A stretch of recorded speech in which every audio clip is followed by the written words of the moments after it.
Buongiorno da Leandro Maggi, Rovigo in diretta. Vedete un po' di immagini del temporale di questa notte a Rosolina Mare. E che dire, oggi la giornata si presenta con questo aspetto.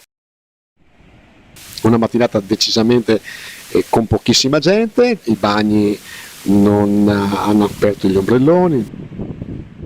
In ogni caso, con questa immagine vedete quanti sono i bagni di questa straordinaria spiaggia e come sono curati, tra l'altro.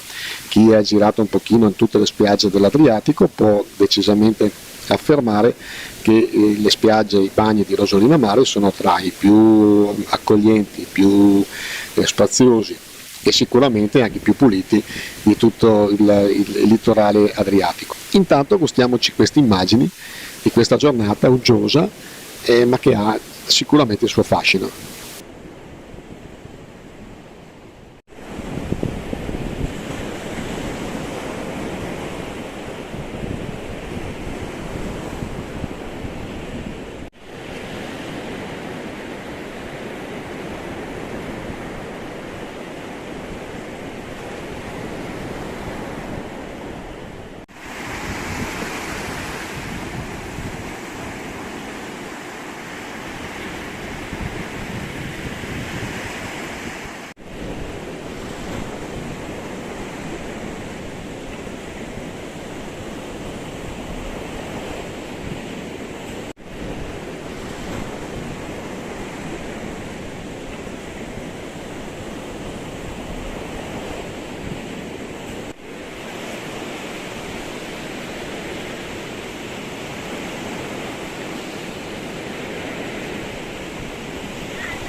In ogni caso vi ricordiamo che questa sera, proprio qua a Rosolina Mare, c'è la straordinaria esibizione di Mamma Mia, questo musical che sta girando tutta Europa e tutta Italia e merita veramente di essere visto anche da noi polesani.